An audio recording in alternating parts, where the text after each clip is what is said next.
منذ 40 عاما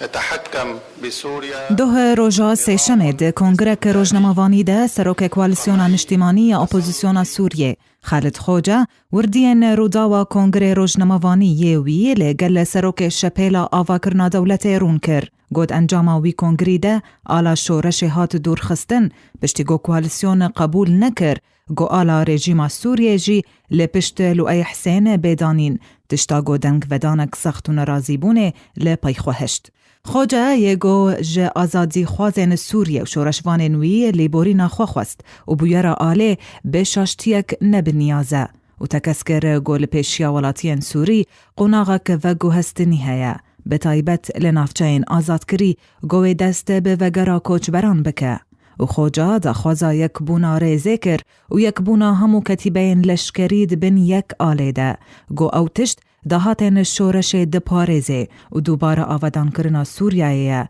جبو همو سوریان دکه گوش رژیم ظلم و دست زوری آزاد ببین با دولتک دادورانه و آسانی و ماف پرور. خوجا تکسکر گو اویه کمین کسه باندور لحاتیه به وکتنا شورش لدرعا سردست حمزه الخطیب و یکمین کس بو داکت کولانان و داخوازا هرفاندنا رژیم اسد کر و آلا شورش بلند کر بشتی گو تشتا گولزاروکین درعای دیتی دجیانا وی دجی در باس بو گو کتا زندان ده دما اسدی باف ده و هات درکرن جوالات خواه و نوگرا تا هند دور جهاتن آزاد کرن. خوجه دوی کنگره روزنامه‌وانی ده تکسکر گو باوری آوان با آلا شورشیته و او نیشانا شورشاوایه و هر بلند بکن تا آرمان جوبان گنوی بجی ببن بگو هرتنا رژیم اسد برژیمک اولهی و سقامگیری جو سوریان را پیدا بکه.